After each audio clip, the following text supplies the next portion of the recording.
you bought your merchandise. That's awesome. Welcome. Jellyaxelagon. Could you start by introducing yourself? Yes. So I'm Freya. I'm the game director.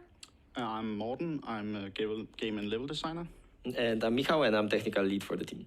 Awesome. Great to have you here. As you mentioned in the video, there was some process, I would say, challenges in your group here. But could you say a bit about how did you solve those challenges, those issues? Yeah, I think we were stuck in development hell for a long time, and trying to sit down and get an idea and picture of the whole game instead of just going in and start creating stuff.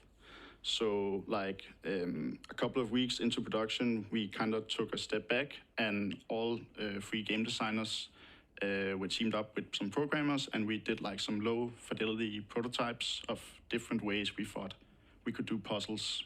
So it was a lot of work, but then we ended up testing those, and through that deciding on which way to go for the game, and what was it was just really good getting out there with the help from our QA, Gianmarco, to test the game and see what people actually liked and what worked, because when you just sit in your cave or your basement or whatever, sometimes you lose that connection to players. Exactly. So it actually helped you to take a step back and take a time out. Hey, let's go back to basics. Yeah, and then maybe just building stuff along the way. We talked about one time when they started making Star Wars, they didn't know Darth Vader, spoiler, was Luke Skywalker's dad. So you figured it along the way. Exactly. So, yeah. Wow, I like that. Just before other questions, what is the merchandise here? I'm just curious. Yeah, so the cube you see here is the rotation controller, which you rotate objects in the castle. Right. Then you have the gravity switch, which is, you shift your own gravity.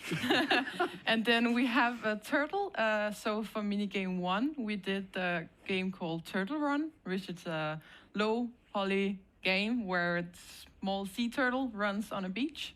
And we have a lovely game designer who can do these things. Yeah. So she's been very creative. Lynette did all these, so it's really good work. Okay, awesome. In the trailer, you also talked about level 2. There's kind of this seems like a really big thing in production. Level 2, not level 1, level 2. Why is that? Can you elaborate on the problems there? Yeah, so I think early on in the ideation, we had a lot of stuff we wanted in the game, like rotating environment, gravity switches, shifts, and portals. But then we really scaled a lot back to only rotating objects. And then for a long time, we at some point we wanted to include MC Escher in the game, and that kind of disappeared. As a playable character? No, sorry. The theme of MC Escher, of relativity with the stairs and all that. Yeah. But then actually our sound designer came and why did we lose this? And let's experiment with stuff. And so we did the puzzle workshop and put in that. So and level 2 ended up incorporating a lot of these gravity shifts. And it was just it's really difficult to make, this game really took a lot of good level design and using a lot of time on level design. And just figuring out how to have things on the walls and ceilings just makes everything much more complicated. And also just in Unity you have to now I'm upside down and the controls are inverted, and so that caused a lot of confusion, but I think also for level 2 it was just hard to plan it. What rooms do you need for that room, so we could give it to the artist. And just because it's so it's a crazy level where you go around and you go back in a lot of places you've already been to. Also backtracking, actually. Yeah, a lot. You do that a lot. And it's hard to explain when you have a thought like that. So you go up the stairs, but no, you're actually going down the stairs because the gravity has shifted, but no, you're going upside. It's really hard to explain something. So how do you do it? Did you physical prototype? Did you do and there was we actually ended up buying a lot of Lego, a lot, but that really helped. But it's research. Yeah. Yeah, it's hard to draw things that are in different perspectives, right?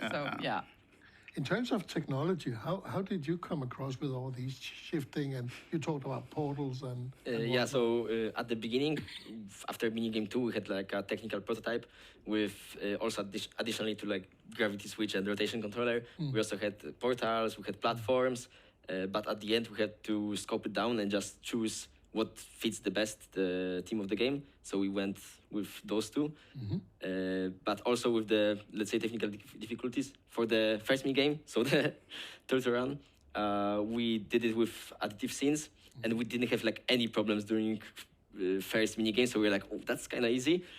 How hard can it be? And then we started working on the graduation game. then the pain starts. Yeah, then it started. So for example, we were using a lot of prefabs, and it was like the top prefab, the density prefabs, and so on, so on.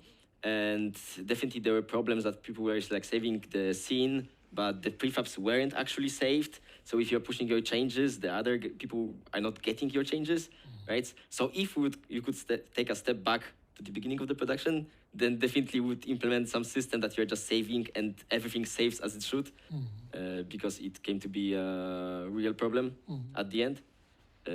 But we focus mainly on the kinematic character controller, so we can fully control the gravity switches.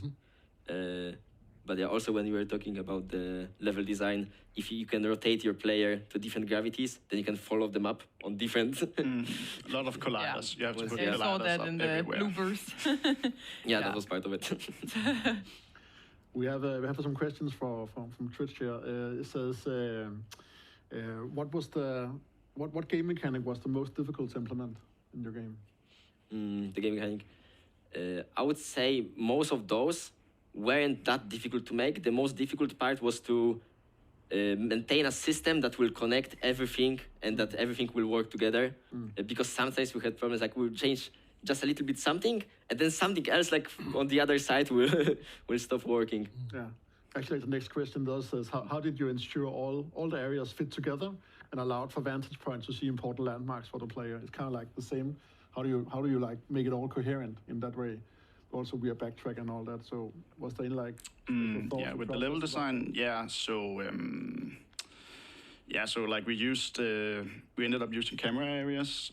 So like there's a free look camera for the most of the game, but there's sometimes it locks, and like we you like can't control the camera. Normally, you can yeah. But then there's like certain areas when you step into that, it's a fixed camera, and we tried really to like pick clever angles that help you both give orientations of when you're on the side and on the ceiling and whatever. And yeah, then just also like really with the art team trying to give some kind of theme to most of the rooms to make them distinguishable.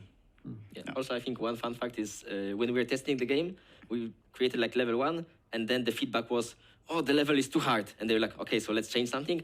And then after next testing session, the feedback was, oh, the level is too easy. So it's also hard to keep the balance. We had a hard time like finding that balance between hard and It actually ties into a question here. So, okay, Thomas, I'll take one of them. It says, and how do you deal with players possibly stuck on puzzles? I mean, how can you get stuck? Is there like clues, hint system in that regard? No, there's no hint system. Just well, like we did a lot of testing, right? Cool. So it was finding a balance, as you said. With like 1 week, it was too hard. Then we tweaked it. We went back to some earlier, simpler designs of the puzzle. Then it was too easy. So it's like to finding a balance and just test. Okay. Yeah. And how did you control the UI in terms of when everything changes all the time? That must have been a challenge. So at the beginning, we just showed the UI like on the full screen, but it was like straight on your face, kind of, right? So then afterwards, we're showing the UI, so like QA to rotate in the like local space of this object. So it was always like over the object and was looking at the camera. Well, you talked in the video. You talked about the occlusion calling. How did you work with that when everything changes all the time? Yeah, so that's actually an interesting question. We were thinking about the optimization, like of course, like before finishing the game, because we already started to get some problems with the a lot of art assets, right, with a lot of poly count. But we didn't want to do the occlusion culling yet, because if we will bake it, then if we'll add some more assets, then you have to bake it again. So because of our level was constantly changing, we'd have to like bake it like every half a day or something like this. So we're like, okay, the performance is not that bad, it's playable, so we can just bake everything at the end. So we went with this approach, and it wasn't that bad. Okay. I mean, we were getting some low FPS at the beginning, but at the end it was quite okay. Finally, we're getting close to the end, but narratively, how is the story coming across, and what? Can you talk about that, Freya? Yeah, so at least like a big thing I learned from like coming from a non-gaming background, I come from an artistic background, and going into games and trying to work on the narrative, I have learned how much narrative and gameplay goes hand in hand. We had a lot of me just coming in with an idea for a story, and the designers being like, "But that changes the whole game," and so I would just really learn how to, just getting those two to play along together. We ended up just prioritizing the design and then putting in a story afterwards. It's also why it's just letters that are popping up along the way. We would really have wanted like environmental storytelling and stuff like that, but when you're making a puzzle game, you also need to focus on the puzzle, right? To make that really nice instead of just narrative. So you, Freya, because now we're getting to the end of this interview, and by the way, every team gets about 12 minutes. But what are you most proud of to have achieved over this? I just think the whole game, just how completed it is. There was also one of the other groups who said like a finished product. I think it's just like, I'm really proud of getting it all done. I think we accomplished like everything we scheduled for. And I think we nailed it, guiding the player. We had a lot of problems with, that's the camera areas we talked about earlier, like finding a balance of like letting the player control and not. Fantastic. So. What are you most proud of, Morten? Yeah, I think I'm most proud of that we like really used user testing and like focused with the QA, like testing the game and like improving the game through that. So I'm really glad that we got a much better game out of it. I'm really glad we did that. You're also getting a lot of praise on Twitch, or just say about it looks fantastic, your item optimization and real realistic lighting, and also you're getting praise on Twitch as well. I just want to convey that as well. And Michał, you get the last word. What are you most proud of? Last but not least, yes. So I think it wasn't also showed in the final game, but we had a lot of functionalities like helping debug in the game. For example, there was a bug report console that you can just play the game, and then you can click R, report a bug with a screenshot and all of those, or a checkpoint system. So I was really happy that we could create functionalities that would help our team. Fantastic. Please give these good people a big hand.